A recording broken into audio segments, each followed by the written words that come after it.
નમસ્કાર વિદ્યાર્થી મિત્રો, હું શિરીષ સુરતી આપ સર્વનું તમારી પોતાની યુટ્યુબ ચેનલ ઓશન કોચિંગ ક્લાસીસમાં હાર્દિક સ્વાગત કરું છું. વિદ્યાર્થી મિત્રો, તમે જેની ખૂબ જ આતુરતાપૂર્વક રાહ જોઈ રહ્યા છો એ કાલા અસાઇનમેન્ટ બુક 2024ના વર્ષનું ધોરણ 12નું જે વાણિજ્ય પ્રવાહનું છે એ તમારા માટે સરસ મજાનું નવા રૂપ, રંગ અને ડિઝાઇન સાથે તમારા માટે આવી ચૂક્યું છે. અને એ પણ અલગ અલગ વિષયના 6 પ્રેક્ટિસ પેપરો સાથે વિદ્યાર્થી મિત્રો તમારા માટે આવી ચૂક્યું છે. એટલે હવે તમારે બિલકુલ નિશ્ચિંત થઈને વિદ્યાર્થી મિત્રો તમે તમારી તૈયારીને આખરી ઓપ આપી શકો છો. વિદ્યાર્થી મિત્રો, આજના આ વિડીયોની અંદર આપણે ધોરણ 12 જે વિષય ગુજરાતી પ્રશ્નપત્ર નંબર 4 જેનો વિભાગ ઈ નું આપણે સંપૂર્ણ અને સચોટ આપણે અહીં આગળ સોલ્યુશન કરીશું. તો વિદ્યાર્થી મિત્રો, હવે આપણે વધુ સમય ન બગાડતા આપણો અભ્યાસ આગળ વધારીએ છીએ. વિદ્યાર્થી મિત્રો, તમે તમારો જે અતૂટ વિશ્વાસ નવનીતની ઉપર જે જાળવી રાખ્યો છે એ નવનીત દ્વારા પણ તમારા અતૂટ વિશ્વાસને જાળવી રાખવાનું કામ એક કરવામાં આવી રહ્યું છે. 2024ના વર્ષની બોર્ડની પરીક્ષા માટે જે ખૂબ જ અગત્યનું મહત્વનું કહી શકીએ, ખાસ કહી શકાય એવું ગાલા અસાઇનમેન્ટ બુક 2024ના વર્ષનું ધોરણ 12નું વાણિજ્ય પ્રવાહનું એ સરસ મજાનું તમારા માટે આવી ચૂક્યું છે. અને આ વર્ષે પણ દર વર્ષની જેમ વિદ્યાર્થી મિત્રો, ગાલા અસાઇનમેન્ટ બુક આ વર્ષે પણ એ તમારા માટે એક સરસ મજાનું નવીન નજરાણું લઈને આવ્યું છે. અને એ નવીન નજરાણું છે વિદ્યાર્થી મિત્રો તમારા માટે સ્માર્ટ ડિઝીબુક નામની એપ્લિકેશન સ્વરૂપમાં લઈને આવ્યું છે. અને એની સાથે સાથે વિદ્યાર્થી મિત્રો તમને ફ્રી ઓનલાઈન આન્સર કી પણ તમને પ્રાપ્ત થઈ જવાની છે. ધોરણ 12ના અસાઇનમેન્ટ બુક મેળવવા માટેની જે લિંક છે એ તમને નીચે ડિસ્ક્રિપ્શનમાં આપવામાં આવી છે, અથવા સ્ક્રીન ઉપર દર્શાવેલી જે વેબસાઇટ છે એ વેબસાઇટના માધ્યમ દ્વારા પણ તમે ધોરણ 12ના એ વાણિજ્ય પ્રવાહના અસાઇનમેન્ટ બુક તમે મેળવી શકો છો.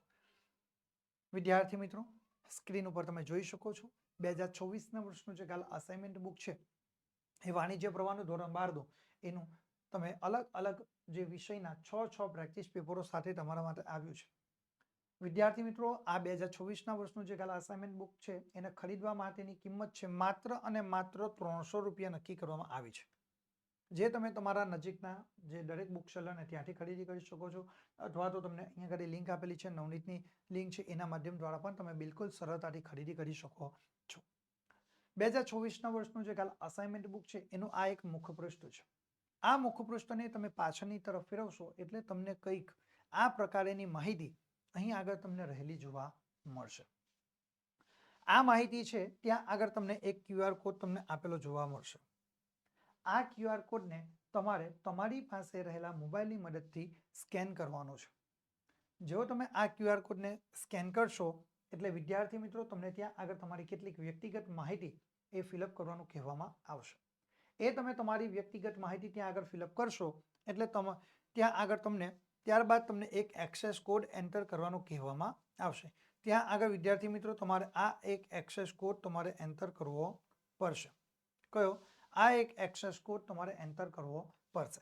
જો વિદ્યાર્થી મિત્રો તમે આ એક્સેસ કોડ એન્ટર કરશો એટલે તમારું સ્માર્ટ ડિઝીબુક નામની જે એપ્લિકેશન છે એમાં તમારું રજિસ્ટ્રેશન થઈ જશે અને તમે બિલકુલ સરળતાથી સ્માર્ટ ડિઝીબુક નામની જે એપ્લિકેશનમાં લોગિન કરીને તમે સ્માર્ટ ડિઝીબુકની એપ્લિકેશનનો ઉપયોગ બિલકુલ સરળતાથી કરી શકો છો.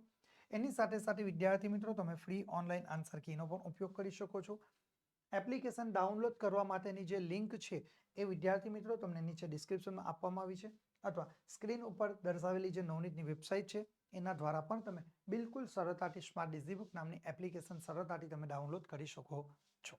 ઓકે વિદ્યાર્થી મિત્રો, એટલે હવે તમે બિલકુલ નિશ્ચિંત થઈને અહીં આગળ માત્ર ધ્યાન આપતા રહેજો, જેથી કરીને તમે પરીક્ષાની અંદર ઝળહળતી સફળતા તમે મેળવી શકો. જે વિદ્યાર્થીઓ પોતાનો A1નો ટાર્ગેટ લઈને બેઠા છે એવા તમામ વિદ્યાર્થીઓ માટે 2024ના વર્ષના કાલ અસાઇનમેન્ટ બુક એ ખૂબ જ મહત્વના સાબિતરૂપ થઈ રહ્યા છે.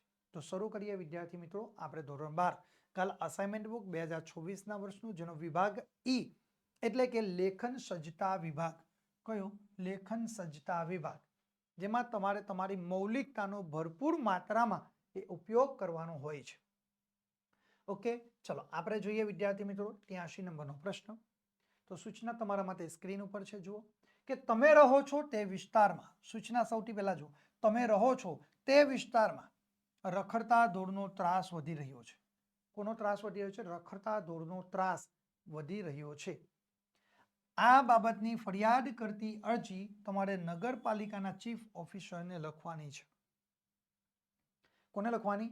ભાઈ નગરપાલિકાના ચીફ ઓફિસરને આ બાબતે અરજી તમારે લખવાની છે, જેના પરીક્ષામાં તમને કુલ 5 ગુણની અંદર આ પ્રશ્ન તમને પરીક્ષામાં પૂછાય છે.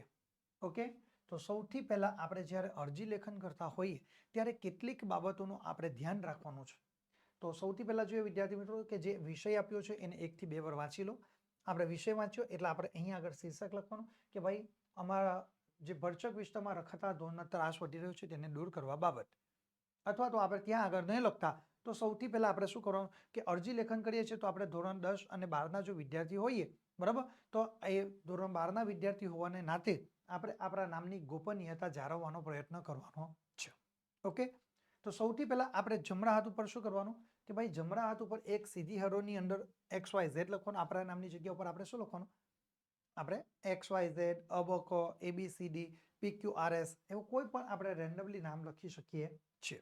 ઓકે, તો આપણે જમણા હાથ ઉપર સૌથી પહેલા આપણું નામ લખવાનું, સરનામું લખવાનું, જે તે તારીખે લખ્યું એ લખવાનું, જે શહેર હોય એ, છેલ્લે તારીખ, બરાબર. ત્યાર પછી આપણે આગળ જોઈએ એટલે તમને ખ્યાલ આવશે વિદ્યાર્થી મિત્રો. અને ડાબા હાથ ઉપર તમે સામે જેનો પત્ર અરજી લખો છો એ. તો ઓકે, અહીંયા આગળ જો આપણે એક સીધી હરોળની અંદર લખ્યું કે ભાઈ આપણે શું લખ્યું XYZ અથવા તો અબકો. ઓકે, નામ થઈ ગયું. ત્યાર પછી આપણો કયો વિસ્તાર છે તો ભાઈ શ્રુતિ વંદના સોસાયટી, બરાબર. અલ્પ વિરામ આપણે જે તે નગરપાલિકા જે તે શહેરની અંદર હોય એ. ત્યાર પછી આપણે લખવાનું કે ભાઈ તારીખ 9/7/2024. આ રીતે આપણે અરજી લેખન જે કરતા હોય ત્યારે નામ સરનામું આપણે લખી દેવાનું. ત્યાર પછી આટલું લખાણ થયા પછી જ્યાં કરતાં આપણું લખાણ પૂરું થાય ત્યાં બરાબર એની નીચેની લીટીમાં ડાબા હાથ ઉપર આપણે સામે અહીંયા આગળ અરજી લખવાનું છે કે ભાઈ પ્રતિ. ઓકે, ત્યાર પછી જો કોને અરજી લખવા કહ્યું છે? આ અરજી કે ભાઈ નગરપાલિકાના ચીફ ઓફિસરને. તો આપણે લખ્યું ચીફ ઓફિસર શ્રી અલ્પવિરામ વીરનગર એ નગરપાલિકા, બરાબર, વીરનગર નગરપાલિકા. અને છેલ્લે કયું આપણું શહેર કયું લાગશે તો ભાઈ વીરનગર. ઓકે, પૂર્ણ વિરામ મૂકી દીધું. આટલું તમારું લખાણ થયા પછી આ લખાણ પૂરું થાય ત્યાં આગળ તમે અહીંયાથી એક ટેબ આપીને અહીંયાથી તમે એક પેરેગ્રાફ જેટલી જગ્યા છોડીને અહીંયા લખવાનું કે ભાઈ વિષય. ઓકે, તો આપણે વિષયમાં શું લખીએ કે ભાઈ તમે રહો છો તે વિસ્તારમાં રખડતા ઢોરનો ત્રાસ વધી રહ્યો છે એની અરજી, બરાબર, આ બાબતની અરજી કરવાની છે. તો આપણે લખવાનું કે વિષય કે ભાઈ આપણે વિષય લખવાનું, બરાબર. તો જુઓ કે અમારા ભરચક વિસ્તારમાં વધી રહેલા રખડતા ઢોરના ત્રાસ અંગે ફરિયાદ અથવા તો અરજી, બરાબર. આ રીતે વિદ્યાર્થી મિત્રો આપણે સરસ મજાનો જવાબ તૈયાર કરી શકીએ છીએ. ઓકે, આટલો વિષય આપણો તૈયાર થયા પછી એની નીચેની લીટીમાં આપણે ડાબા હાથ ઉપર લખવાનું. હવે જ્યારે આપણે નીચેની લીટીમાં લખીએ છીએ, જ્યારે અરજી લેખનની શરૂઆત કરીએ ત્યારે સૌથી પહેલા તો વિદ્યાર્થી મિત્રો આપણે જે કામ કરવાનું છે એ કે માનસૂચક શબ્દોના આપણે ઉપયોગ કરવાના છે. ઓકે, તો જો આપણે અહીંયા આગળ લખ્યું કે આદરણીય સાહેબશ્રી, એની જગ્યા પર આપણે પૂજનીય સાહેબશ્રી, પૂજનીય મહોદયશ્રી, વંદનીય શ્રી, જય ભારત સહિત જણાવવાનું કે, બરાબર, આવા આપણે માનસૂચક શબ્દોનો અહીંયા આગળ આપણે ઉપયોગ કરવાનો થશે. ત્યાર પછી લખવાનું પેરેગ્રાફ કે સાદર વંદન પૂર્ણવિરામ. અમે વીરનગરમાં એ સ્મૃતિ વંદના સોસાયટી તેમજ મોટીપુરા 4 રસ્તાના રહીશો આપને આ ફરિયાદ અંગે અરજી કરી રહ્યા છીએ. સમગ્ર વિસ્તાર વતી આ અરજી કરેલી છે. ઓકે, ચલો ત્યાર પછી આપણે જુઓ કે થોડા સમય પહેલા રખડતા રંજાતા કૂતરા અંગે થયેલી ફરિયાદના સંદર્ભમાં આપે સમગ્ર નગરને ભય કે ચિંતા મુક્ત કરીને એ પ્રશંસનીય કામગીરી કરી છે.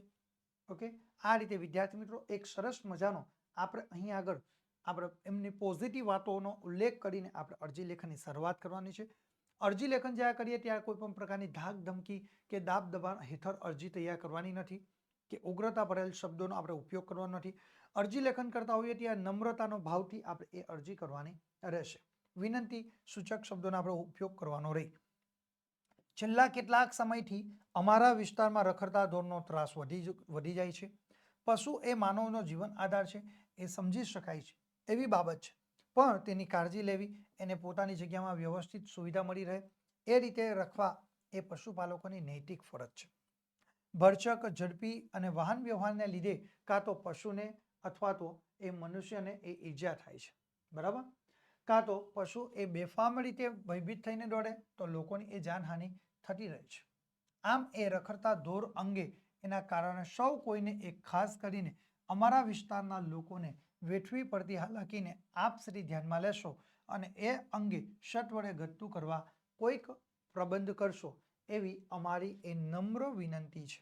જો તમને કહ્યું ને માન સૂચક શબ્દો અને આગ્રહ વિનંતી, જો તો અમારી નમ્ર વિનંતી છે. ઓકે, આ શબ્દો જો એવી રીતે. અને છેલ્લે પેરેગ્રાફ પાડીને લખવાનું કે પ્રસ્તુત અરજી સંદર્ભે જરૂર પડે અમારી મદદ લઈ ઘટતું કરવા નમ્ર અરજ છે. અમે છીએ કોણ? XYZ, એટલે કોઈ એક વિસ્તારના તમામ રહેવાસી લોકો, એટલે કે લિખતી અમે છીએ XYZ. ઉપર આપણે XYZ લખ્યું તો અહીંયા ગાડી પણ આપણે XYZ આપણે લખવાનું રહેશે. ઓકે, તો આ રીતે વિદ્યાર્થી મિત્રો આપણે અરજી લેખન કરીને 5 ગુણની જે અરજી લેખન છે એમાં વધુમાં વધુ ગુણ આપણે મેળવી શકીએ છીએ. ઓકે, ચલો આપણે આગળ જોઈએ વિદ્યાર્થી મિત્રો. આગળની સૂચના તમારા માટે સ્ક્રીન ઉપર છે, જુઓ. નીચેના પાઠ્યેતર ગદ્યખંડનું વાદાત્મક ગદ્યમાં તમારે રૂપાંતર કરવાનું છે વિદ્યાર્થી મિત્રો. એના કુલ તમને પરીક્ષાની અંદર 5 ગુણ તમને મળવાપાત્ર થશે.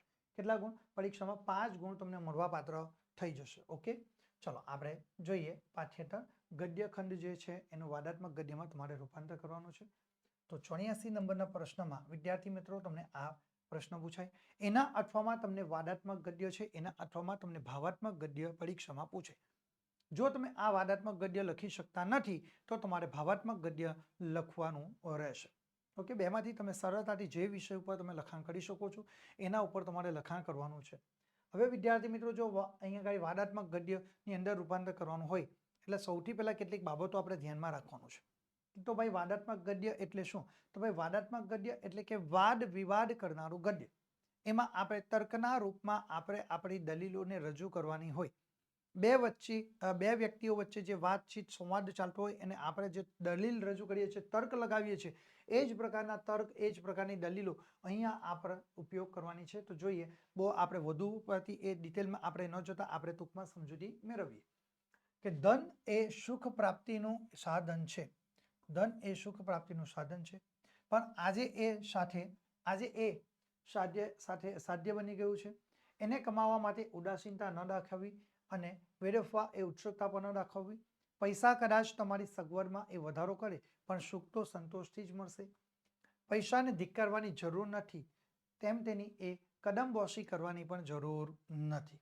ઓકે, ચલો હવે આ જે પેરેગ્રાફ છે એના ઉપર આપણે દલીલો રજૂ કરી શકીએ, તર્ક લગાવીને આપણે એની રજૂઆત કરીએ. તો જુઓ એની અહીંયા ગાડી જવાબ. ધન એ સુખ પ્રાપ્તિનું સાધન કદાપી હોઈ શકે નહીં. ધન એ સુખ પ્રાપ્તિનું સાધન છે પણ એ સાધ્ય બની ગયું છે. બરાબર, ધન એ સુખ પ્રાપ્તિનું સાધન કદાપી હોઈ શકે નહીં. આપણે દલીલો રજૂ કરીએ છીએ. જો ભલે આજે એ સુખ પ્રાપ્તિનું સાધન દેખાતું હોય, હા એ ખરું છે, એમાં કોઈ શંકા નથી, એમાં કોઈ બે મત નથી, એ તો દીવા જેવું સ્પષ્ટ છે. બરાબર, એવી રીતે આપણે બધા શબ્દોનો ઉપયોગ કરી શકીએ છીએ. ને જો ત્યાં લખ્યું કે હા એ ખરું છે કે એને મેળવવા એ ઉદાસીનતા પરવડે નહીં, એમ વેડફવા એ ઉત્સુકતા રાખવી ન જોઈએ. બાકી સંતોષ સિવાય એ સુખની કલ્પના જ કેવી. પૈસો હાથનો મેલ નથી તો કોઈની એ ચાપલુસી કરી એ મેળવવાની ચીજ પણ નથી. બરાબર, એ રીતે વિદ્યાર્થી મિત્રો આપણે સરસ મજાનું ત્યાં આગળ લખાણ કરી શકીએ છીએ. ચાલો, એના અર્થમાં વિદ્યાર્થી મિત્રો આપણે જોઈએ તો અહીંયા આગળ એના અર્થમાં આપણને ભાવાત્મક ગદ્ય પરીક્ષાની અંદર પૂછાય તો આપણે લખવાનું. તો જોઈએ સૂચના. તો ભાઈ નીચે આપેલ શબ્દ યાદીનો ઉપયોગ કરીને શું છે? શબ્દ યાદીનો આપણે ઉપયોગ કરવાનો છે વિદ્યાર્થી મિત્રો. અને પછી જે વિષય આપ્યો છે, કયો વિષય આપ્યો છે કે નારી તો નારાયણી, આ વિષયને 70 થી 80 શબ્દોમાં તમારે ભાવાત્મક ગદ્ય તમારે લખવાનો છે. બરાબર, તો આપણે જોઈએ એની શબ્દ યાદી સૌથી પહેલા જોઈએ વિદ્યાર્થી મિત્રો કે સ્ત્રીના વિભિન્ન રૂપો: શક્તિ, અન્નપૂર્ણા, ત્યાગની મૂર્તિ, ઘરની શોભા, મમતા અને વાત્સલ્યની મૂર્તિ, કુટુંબને એક સૂત્રે બાંધનાર, સર્જનહાર, સંપ, શાંતિ, ઘરનો મોભ. ઓકે, આ તમામ શબ્દ યાદીનો આપણે ઉપયોગ કરવાનો છે. ઓકે, તો હવે વિદ્યાર્થી મિત્રો આ બધા શબ્દ યાદી આપણે જોઈ લીધી. બરાબર છે, હવે આપણે શું કરવાનું છે?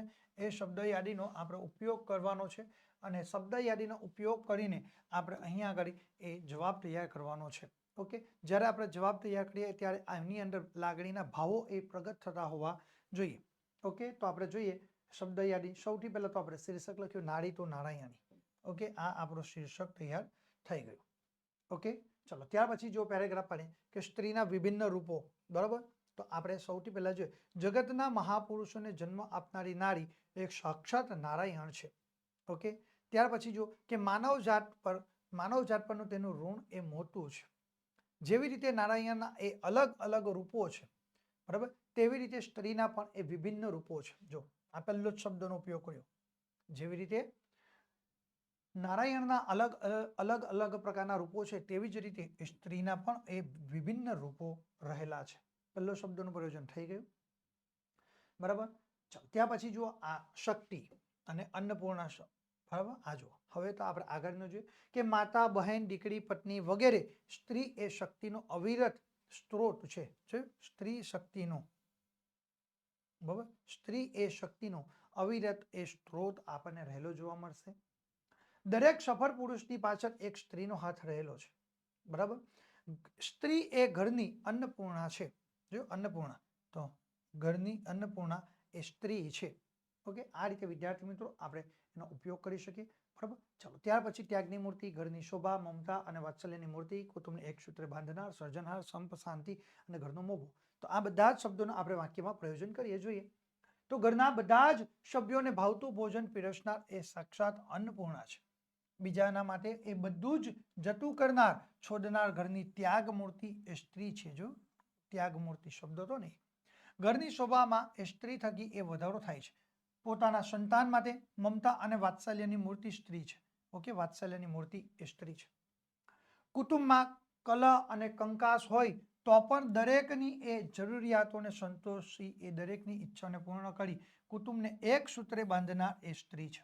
બરાબર. કુટુંબને એક સૂત્રે બાંધનાર એ સ્ત્રી છે. આ શબ્દો જો ઈશ્વર જેવી રીતે સૃષ્ટિનું સર્જન કરી તેનું લાલન પાલન કરે છે, તેવી રીતે દરેક કુટુંબને એ સર્જનહાર એ સ્ત્રીને એ કહી શકાય છે. ઘરના સંપ અને શાંતિમાં, ઘરના સંપ અને શાંતિમાં સ્ત્રીનો પણ એ મોટો ફાળો રહેલો છે. બરાબર. સ્ત્રીનો ફાળો.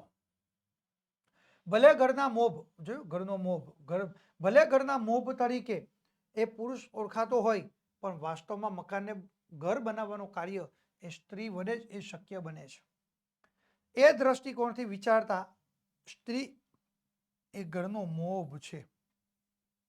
આ રીતે વિદ્યાર્થી મિત્રો આપણે સરસ મજાનું એ ભાવાત્મક ગદ્ય લખાણ કરીને આપણે પરીક્ષામાં વધુમાં વધુ ગુણ મેળવી શકીએ છીએ. આ તમે સ્ક્રીન પર જોઈ શકો છો. બધા જ શબ્દોનો આપણે અહીં આગળ ઉપયોગ કરી લીધેલો છે અને એ તમામ શબ્દ યાદીનો ઉપયોગ કરીને વિદ્યાર્થી મિત્રો આપણે ભાવાત્મક ગદ્ય લખી શકીએ છીએ. ઓકે, ચલો આપણે આગળ જોઈએ. સૂચના તમારા માટે નવી છે વિદ્યાર્થી મિત્રો. 85 નંબરનો પ્રશ્ન છે. સ્ક્રીન ઉપર સૂચના છે. જુઓ કે ગમે તે એક વિષય પર 3 વિષય આપેલા છે.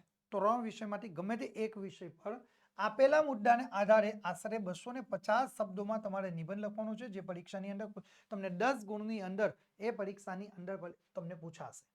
તો સૌથી પહેલા વિદ્યાર્થી મિત્રો તમારો વિષય તમારા માટે આવી ચૂક્યો છે કે ભાઈ દીકરી ઘરની દીવડી.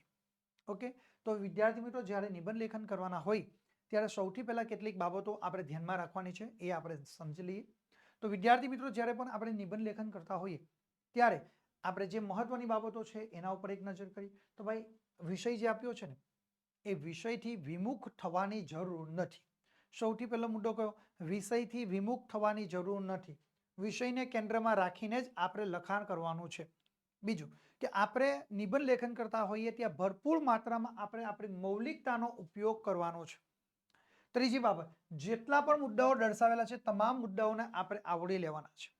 ચોથી બાબત, આપણે જ્યારે અહીં આગળ નિબંધ લેખન કરતા હોઈએ ત્યારે કેટલાક વિદ્વાનો, કવિઓ, મહાપુરુષોના જીવનના જે સદવિચારો છે એને આપણે ઉપયોગ કરવો જોઈએ. કોઈ કવિ હોય તો કવિની પંક્તિઓ, લેખક હોય તો લેખકના જે મત છે એને પણ આપણે રજૂ કરવા જોઈએ. અને આપણે સરસ મજાની ગુજરાતી, અંગ્રેજી, હિન્દી કે સંસ્કૃત ભાષાની પંક્તિઓનો, બરાબર, કે કવિતાઓનો આપણે ઉપયોગ કરીને આપણે આપણા નિબંધને વધુ સુંદર એ બનાવી શકીએ છીએ. નિબંધ લેખનને આગળનો જે મુદ્દો છે કે ભાઈ નિબંધ લેખન કરતા હોઈએ ત્યારે આપણે આપણી જે વાક્ય રચના છે એ બિલકુલ સીધી, સાદી અને સરળ શૈલીની હોવી જોઈએ. નિબંધ લેખન કરીએ ત્યારે જરૂરિયાત પ્રમાણમાં જ એ પેરેગ્રાફ હોવા જોઈએ. બહુ વધુ પડતા પેરેગ્રાફ હોવા જોઈએ નહીં.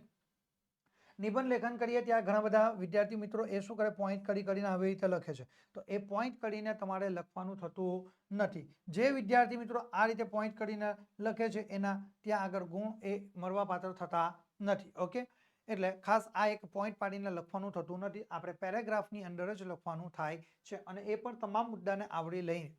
ઓકે, નિબંધ લેખન કરો છો ત્યારે તમારે બહુ છેક છાક વધુ પ્રમાણમાં ન થાય તેની ખાસ કાળજી રાખવી અને તમારા અક્ષર સ્વચ્છ અને સુંદર તમારે લખવાના, સુંદર અક્ષરની અંદર તમારે લેખન કાર્ય કરવાનું રહેશે.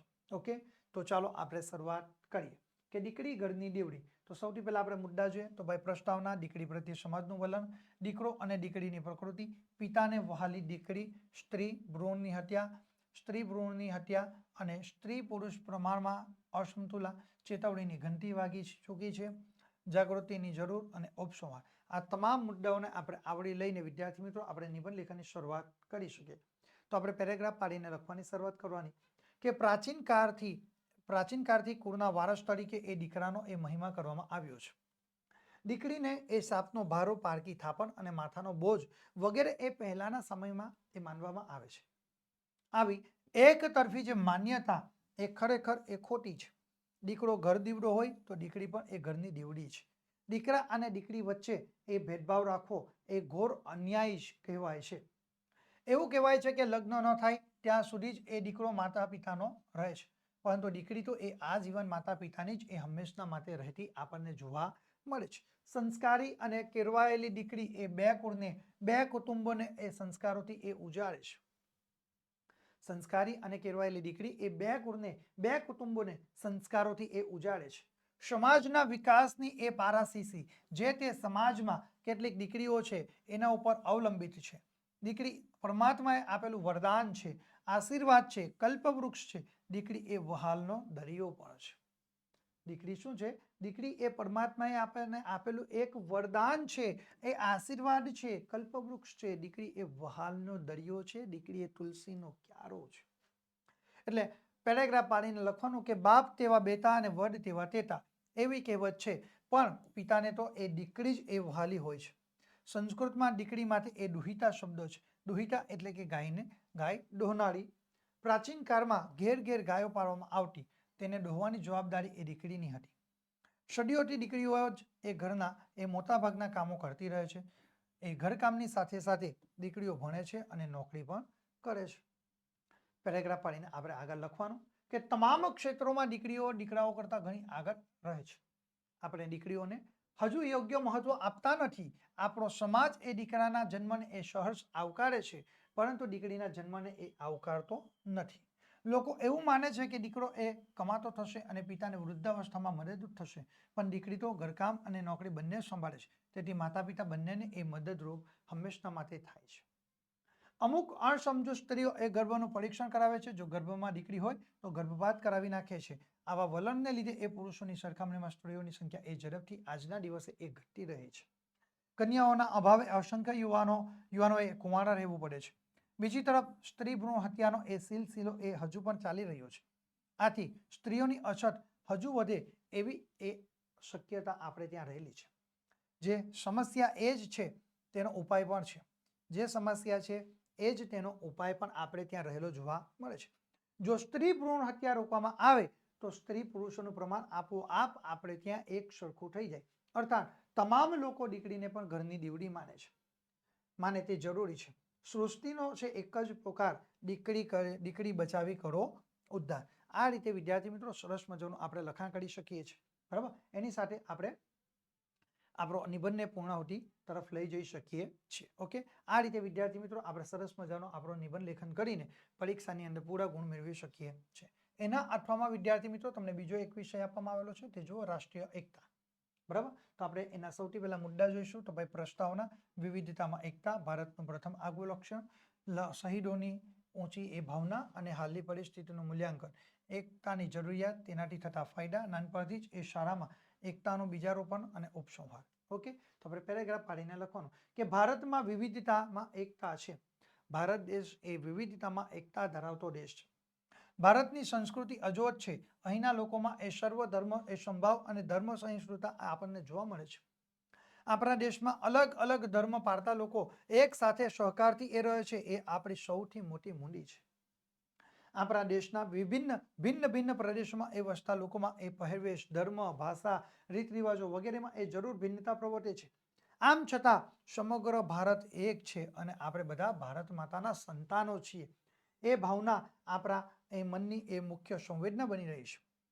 પરદેશી હુમલાઓ થવા પાછળ ભારતની સામાજિક, સાંસ્કૃતિક અને ભાવનાત્મક એકતા એ કાયમ એ ટકી રહી છે. પરંતુ છેલ્લા કેટલાક વર્ષોથી રાષ્ટ્રીય એકતાની એ ભાવનામાં ઓટ આવી હોય એવું આપણને લાગી રહ્યું છે. કારણ કે આ જે ઓટ આવેલી છે એ ભાષાના પ્રશ્ને આપણે ઘણીવાર એ સંકુચિત પ્રાંતવાદમાં એ તણાઈ જઈએ છીએ. રાજ્યોની સીમા, નદીઓના પાણી, ધર્મ કે કોમને નામે થતા એ વિખવાદો અને અલગ અલગ રાજ્યોની માંગણીઓ એ રાષ્ટ્રીય એકતા અને અખંડિતતાને એ શિથિલ બનાવી રહ્યા છે. પરિણામે દેશના વિકાસ પર એ વિઘાતક તેની અસરો પણ રહી છે. વિદેશી પરિબળો પર પણ આપણા દેશની એ અખંડિતતાને હાનિ પહોંચાડવા માટે એ પરોક્ષ રીતે એ અસંખ્ય પ્રયત્નો કરવામાં આવી રહ્યા છે. જેમાં આપણે જોઈએ તો ચીન દ્વારા એ આપણે જે પૂર્વાંચલના જે વિસ્તારો છે એના ઉપર આક્રમણ કરવામાં આવે છે. તો પાકિસ્તાન જેવા દેશો દ્વારા એ આપણા ભારત દેશની અંદર આતંકવાદને એ પ્રોત્સાહન આપવામાં આવી રહ્યું છે. આતંકવાદી હુમલાઓ કરવામાં આવી રહ્યા છે. દેશની સ્વતંત્રતા વખતે જે દેશ પ્રેમનો એ જુવાળ જોવા મળ્યો હતો તેની રસપ્રદ વાતો સાંભળીને દરેક ભારતવાસી એ ગર્વ અનુભવે છે. એ સ્વાભાવિક વાત છે. એ જુસ્સો, સમર્પણ અને એકતાને કારણે જ એ અંગ્રેજોને એ ભારત છોડીને આપણા ભારતમાંથી ભાગવું પડ્યું હતું. 150 વર્ષથી એ જમાવેલી સત્તા છોડાવી એ કઈ સહેલી વાત નહોતી. દેશની આઝાદીના એ 15 વર્ષ પછી પહેલી વાર રાષ્ટ્રીય એકતાનું એ મૂલ્ય આપણે સમજાયું હતું. જ્યારે ચીને ભારત પર 1962માં આક્રમણ કર્યું ત્યારબાદ 1966માં એ પાકિસ્તાને આક્રમણ કર્યું ત્યારે એ રાષ્ટ્ર ભાવનાનું એ પ્રચંડ મોજું એ ફરી વળ્યું હતું. પ્રાંત, પ્રદેશ, કોમ અને ધર્મના ભેદભાવો ભૂલીને બધા દેશપ્રેમના રંગે એ રંગાયા હતા. ઈસવીસન 1999 થી 2000ના વર્ષમાં કારગિલ અને દ્રાસ સેક્ટરમાં ઘૂસેલા પાકિસ્તાની ઘૂસણખોરોના સાથેના જે જંગ વખતે પણ સમગ્ર દેશમાં અભૂતપૂર્વ રાષ્ટ્રીય એકતા અને દેશભક્તિ આપણે ત્યાં જોવા પણ મળી હતી. વિદ્યાર્થીઓના માનસમાં એ રાષ્ટ્રીય ભાવનાનું એ સિંચન કરીશું તો રાષ્ટ્રીય એકતાનો પાયો એ સંગીન થશે. શિક્ષણ સંસ્થાઓ એમાં નોંધપાત્ર એ યોગદાન પણ આપી શકે છે. એ યુવક એ મહોત્સવો, સાંસ્કૃતિક કાર્યક્રમો અને રાષ્ટ્રીય પર્વની ઉજવણી જેવા કાર્યક્રમો દ્વારા એ વિદ્યાર્થીઓમાં એ રાષ્ટ્ર ભાવના એ ખીલવવામાં મહત્વનો ફાળો પણ આપી શકે છે. રેડિયો, ટીવી તેમજ ફિલ્મ નિર્માતાઓએ આ બાબતમાં નોંધપાત્ર ફાળો આપણને આપવો જોઈએ. રાષ્ટ્રીય એકતાની ભાવનાને એ પોષક નીવડે એવા સાંસ્કૃતિક કાર્યક્રમો અને સાહિત્યને પૂરેપૂરી એ ઉત્તેજન આપવું જોઈએ. ભિન્ન ભિન્ન ભાષાઓ, ધર્મો અને જ્ઞાતિઓના લોકો એક સૂત્રે ગોઠાઈને રાષ્ટ્રીય એકતા સિદ્ધ કરે એ માટે આપણે પ્રામાણિકપણે પ્રયત્ન કરવા પણ જોઈએ. જગતના તમામ એ પ્રગતિશીલ રાષ્ટ્રો સાથે કદમ મિલાવવા માટે આપણે સંગઠિત થવાની એક જરૂર છે. ભારતની જાહોજલાલી એ વધે અને તે વિકસિત રાષ્ટ્ર બને એ માટે આપણી રાષ્ટ્રીય એકતાનું કોઈ પણ ભોગે આપણે જતન ચોક્કસપણે કરવું જ પડશે. દેશ પર જ્યારે એ આફત આવે છે, બાહ્ય આક્રમણ થાય ત્યારે જ આપણી રાષ્ટ્રીય એકતા એ માત્ર પ્રગટ થાય છે અને ભારતના ભયના એ ઓણા જતા જ એ પાછા અંદરો અંદર આપણે લોકો ઝઘડવા માંડીએ છીએ. આપણી રાષ્ટ્રીય એકતા આટલી કાચી છે. એક આ વાસ્તવિકતા છે વિદ્યાર્થી મિત્રો. અલગ અલગ જિલ્લા અને રાજ્યો માત્ર વહીવટ માટે છે. આપણે બધા ભારતીય છે એ જ એ સત્ય છે. હિન્દ માતાને સંબોધન કાવ્યની એ પંક્તિ, ઓ હિન્દ દેવ ભૂમિ સંતાન સૌ તમારા, કરીએ મળીને વંદન સ્વીકારજો અમારા. આ સરસ મજાની પંક્તિનો આપણે ઉપયોગ કરીને આપણે આપણી વાણીને ત્યાં આગળ વિરામ આપી શકીએ અને એટલા માટે કહી શકીએ કે આ પંક્તિ આપણને આપણી એકતા અને અખંડિતતાને એ સ્પષ્ટ કરે છે. આ રીતે વિદ્યાર્થી મિત્રો આપણે સરસ મજાનો અહીં આગળ એ નિબંધ લેખન કરી શકીએ છીએ. ઓકે, હવે એના 8માં વિદ્યાર્થી મિત્રો તમને અહીં આગળ બીજો એક નિબંધ પૂછાશે. બરાબર, બોર્ડની એક્ઝામ માટે મોસ્ટ આઈએમપી નિબંધ છે વિદ્યાર્થી મિત્રો. મોબાઈલ કરતા જિંદગી સસ્તી. ઓકે, ચલો આપણો વિષય જોઈએ કે મોબાઈલ કરતા જિંદગી સસ્તી. તો એના મુદ્દા જોઈએ તો પ્રસ્તાવના, મોબાઈલ સગવડ માટે શોધાયેલું એ ઉપકરણ, ઉપયોગી, ઉપયોગ કરતા ઉપદ્રવ વધુ, મશગુલ રહેનારાઓની વધતી મૃત્યુ સંખ્યા, મોબાઈલ વિના પરેશાની, ગેરલાભ, ટેકનોલોજીનો એ ગુલામ માણસ, જિંદગી કરતા મોબાઈલમાં મોંઘો નથી. બરાબર, જિંદગી કરતા મોબાઈલમાંથી રાક્ષસ બનીને એ માણસને ખાઈ રહ્યો છે મોબાઈલ. સમજણપૂર્વકનો એ ઉપયોગ, જાગૃતિ અને ઉપસંહાર. આ તમામ મુદ્દાઓને આપણે આવરી લઈને વિદ્યાર્થી મિત્રો આપણે નિબંધ લેખન કરી શકીએ છીએ. તો ચાલો જોઈએ કે મોબાઈલ એ આધુનિક એ ટેકનોલોજીની એક ચમત્કારિક શોધ છે. વિજ્ઞાનના વિશિષ્ટ આવિષ્કારોમાં એક ખાસ ઉપલબ્ધિ છે. આજે મોબાઈલ ફોન વિના લોકો જીવનની એ કલ્પના કરી શકતા નથી. બેશક એથી જીવન એ સરળ આપણું બન્યું છે, સગવડ ભર્યું થયું છે. જોજોનો એ દૂર બેઠેલી વ્યક્તિ સાથે એ વિચારોનું આદાન પ્રદાન આપણે થઈ શકે છે. મોબાઈલ ફોન સાથે એ લઈ જઈ શકાય છે, ખિસ્સામાં રાખી શકાય છે. ઓનલાઈન પેમેન્ટ એનાથી સરળ બન્યું છે. બેંકમાં જવાની ઝંઝટ આપણને આજે રહી નથી. લાંબી કતારોમાં આપણે ઊભા રહેવું પડતું નથી. એમાં વિવિધ એપ્સ હોય છે, જેમ કે ફેસબુક, બરાબર, Instagram, WhatsApp, message call, video call જેવી સરળ અને સુગમ એ સુવિધા આપણને પ્રાપ્ત થઈ રહી છે. શાકભાજી વેચનારા કે રેકડી ખેંચનારા પણ એ મોબાઈલ રાખે છે. મોબાઈલ એ માત્ર ફોન નથી, પણ એના અનેક આપણે ત્યાં ઉપયોગો પણ રહેલા આપણને જોવા મળે છે. બરાબર, મોબાઈલ સંકટ સમયની એ સાંકળ છે. કેમેરાથી ફોટો ખેંચી શકાય છે.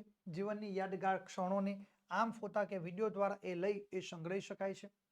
મોબાઈલ નંબર યાદ રાખવાની એ ઝંઝટ નહીં, મોબાઈલને સુરક્ષિત રાખી શકાય છે. હવે તો એ નંબર બોલીને સામેની વ્યક્તિ સાથે એ વાત થઈ શકે છે. બ્લૂટૂથ દ્વારા એ ફોટો કે ગીત અન્યને મોકલી શકાય છે. ઓનલાઈન આપણે શોપિંગ પણ કરી શકીએ છીએ. ગણતરી કરી શકાય છે. કેલેન્ડર, અલાર્મ, ઘડિયાળ કે ટાઈમરની એ સુવિધા એમાં હોય છે. કદાચ આ નિબંધ તમે વાંચતા હશો ત્યારે મોબાઈલ પણ એ ભૂતકાળ બની જવાની કે બની ગયાની એ ઘટના તમને સાક્ષી હશે. આ મોબાઈલનો એ વિવેકપૂર્વકનો ઉપયોગ એ માનવજાત માટે એ આશીર્વાદ રૂપ એ સાબિત થઈ શકે એમ છે. પણ અવિવેક તેમજ ગેરસમજણપૂર્વકનો અતિરેક થશે તો માત્ર આર્થિક ક્ષેત્રમાં જ નહીં, પરંતુ કૌટુંબિક, સામાજિક તેમજ સાંસ્કૃતિક ક્ષેત્રે માનવજાતને ભારે અને મોટું એનું નુકસાન પણ થશે. આપણે માનવજાતની એક નવી જ એક પેઢીને ઉછેરી રહ્યા છીએ, જે માં કરતા મશીન એટલે કે બરાબર મોબાઈલ પાસેથી આપણે વધારે શીખીએ છીએ. એક અમેરિકન નુરવંશ જે શાસ્ત્રી છે તેને સરસ મજાની વાત પણ આપણી સામે રજૂ કરેલી જોવા મળે છે. મોબાઈલના વધારે પડતા ઉપયોગથી એમાંથી એ નીકળતા કિરણો ઉપયોગ કરનારને એ નુકસાન કરે છે. કાનની શ્રવણ શક્તિને એ નુકસાન થાય છે. સેલ્ફી લેતા અનેકોના મોત થયા છે. વાહન ચલાવતી વખતે કાન પાસે મોબાઈલ રાખીને વાત કરતા ઘણાના અકસ્માત એ મૃત્યુ થયા છે. મોબાઈલની ગેલછા આમ બાળકો, યુવાનોના એ માત્ર શક્તિ તેમજ સમયને એ બરબાદ નથી કરતા, પણ જીવનને એ બરબાદ કરી નાખે છે. એમ રોજનવ એ ગુલશન એ કહે છે, we are breaking a new generation of human began who will learn more words from a machine than from their mothers. એટલે આપણી માતા કરતાં પણ એ વધારે એ મહત્વનું રહ્યું છે. બરાબર, એવું અહીંયા આગળ આપણે ઘણા બધા લોકો સમજે કે આપણે જે માતા પાસેથી નથી શીખતા ને એ બધું આપણે મોબાઈલની અંદરથી આપણે વધારે પ્રમાણમાં શીખી જઈએ છીએ. મનોરંજનનું એ સૌથી મોટું સાધન છે એ ખરું, પણ એથી બાળકોની જિજ્ઞાસા વૃત્તિને એ નુકસાન થાય છે. પરિશ્રમ કરવો પડતો નથી, આળસને પોષણ મળે છે. બાળકો એ કુદરતી જીવન કે પરિવારથી એ વિખુટા પડતા જાય છે. ભૌતિક સુવિધા સાથે એ કૌટુંબિક વિચ્છિન્નતા પણ એ વધી રહી છે. મોબાઈલના દુરુપયોગથી જીવન એ વ્યક્તિમૂલક એ બન્યું છે. આજે જાણે એ મોબાઈલ વ્યક્તિના એ ઉપયોગ માટે નથી, પણ વ્યક્તિ એ મોબાઈલ માટે છે. વ્યક્તિ એના વિના એ પરવશ બની જાય છે. માણસ ટેકનોલોજીનો એ ગુલામ બની ગયો છે. કેટલાક મોબાઈલ ચાર્જર સાથે જોડાયેલા હોય ને વાત કરતા હોય છે. કેટલાક મોબાઈલ સાથે લઈને એ સૂઈ જતા હોય છે. એ નુકસાન કરી શકે છે. વ્યક્તિએ દિવસમાં 2 કલાકથી વધારે એ મોબાઈલનો ઉપયોગ કરવો જોઈએ નહીં. જીવન માટે એ મોબાઈલનો ઉપયોગ આશીર્વાદરૂપ બની રહે એનો આધાર પણ વ્યક્તિના વિવેક પર એ આધારિત રહેલો જોવા મળે છે. આ રીતે વિદ્યાર્થી મિત્રો આપણે સરસ મજાના આપણે નિબંધ લેખન કરી શકીએ છીએ અને પરીક્ષાની અંદર જે 10 ગુણનો પ્રશ્ન છે એમાં વધુમાં વધુ ગુણ આપણે સરળતાથી મેળવી શકીએ છીએ. વિદ્યાર્થી મિત્રો 2026ના વર્ષનું ધોરણ 12નું વાણિજ્ય પ્રવાહનું જે ગાલા અસાઇનમેન્ટ બુક છે એના તમામ વિષયના તમામ પ્રશ્નપત્રના સોલ્યુશનની PDF ફાઇલ અમારી પાસે ઉપલબ્ધ છે. જો વિદ્યાર્થી મિત્રો તમે આ 2024ના વર્ષના ધોરણ 12ના ગાલા અસાઇનમેન્ટ બુકના વાણિજ્ય પ્રવાહના તમામ વિષયના તમામ પ્રશ્નપત્રોના ગાલા અસાઇનમેન્ટ બુકના જે સોલ્યુશનના પ્રશ્નપત્રોની PDF ફાઇલ તમે સરળતાથી મેળવવા માંગતા હો તો અત્યારે જ અમારા મોબાઈલ નંબરનો તમે સંપર્ક કરી શકો છો. અમારો મોબાઈલ નંબર છે 7046 22 22 54 નંબર ઉપર તમે સંપર્ક કરીને તમે તમામ વિષયના પ્રશ્નપત્રના સોલ્યુશનની PDF ફાઇલ બિલકુલ સરળતાથી મેળવી શકો છો. જેની અંદર વિદ્યાર્થી મિત્રો તમને account, state, BA, economics, SPCC, Gujarati અને અંગ્રેજી જેવા આ વિષયોના તમામ પ્રશ્નપત્રના તમામ સોલ્યુશન્સની જે PDF ફાઇલ તમને સરળતાથી તમે મેળવી શકો છો. વિદ્યાર્થી મિત્રો તમે તમારા મોબાઈલના પ્લે સ્ટોરમાં જઈને ઓશન કોચિંગ ક્લાસીસની એપ્લિકેશન ડાઉનલોડ કરીને પણ તમે બિલકુલ સરળતાથી તમે સોલ્યુશન્સના પ્રશ્નપત્રોની PDF ફાઇલ તમે મેળવી શકો છો. વિદ્યાર્થી મિત્રો જે વિદ્યાર્થી પોતે બોર્ડની પરીક્ષામાં A1નો ટાર્ગેટ લઈને બેઠા છે એવા તમામ વિદ્યાર્થીઓ માટે આ ગાલા અસાઇનમેન્ટ ના તમામ વિષયના પ્રશ્નપત્રોની સોલ્યુશનની PDF ફાઇલ છે એ વરદાનરૂપ સાબિત થશે, કારણ કે તમને અહીંયા આગળ તમામ વિષયનું સચોટ સોલ્યુશન પ્રાપ્ત થવાનું છે.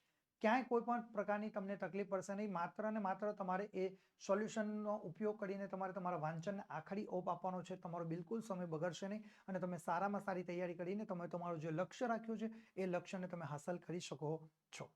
ઓકે વિદ્યાર્થી મિત્રો, તો ફટાફટ તમે ધોરણ 12ના જે વાણિજ્ય પ્રવાહના જે કાલા અસાઇનમેન્ટ બુક છે 2024ના, એના તમામ વિષયના સોલ્યુશન્સની ખરીદી કરી લેજો વિદ્યાર્થી મિત્રો. ધોરણ 12ના નવા અપડેટ મેળવવા માટે તમે અત્યારે જ અમારા વોટ્સઅપ ગ્રુપમાં જોડાઈ જજો. કોર્સને લગતી વધુ માહિતી માટે તમે સ્ક્રીન ઉપર દર્શાવેલ મોબાઈલ નંબરનો તમે સંપર્ક કરી શકો છો વિદ્યાર્થી મિત્રો. વિદ્યાર્થી મિત્રો, આજના આ વિડીયોની અંદર આપણે ધોરણ 12 વિષય ગુજરાતી જેનો પ્રશ્નપત્ર નંબર 4 જેનો વિભાગ ઈનું સંપૂર્ણ અને સચોટ સોલ્યુશન મેળવી ચૂક્યા છે. વિદ્યાર્થી મિત્રો, આપણે ફરી પાછા મળીશું એક નવા પ્રશ્નપત્ર સાથે.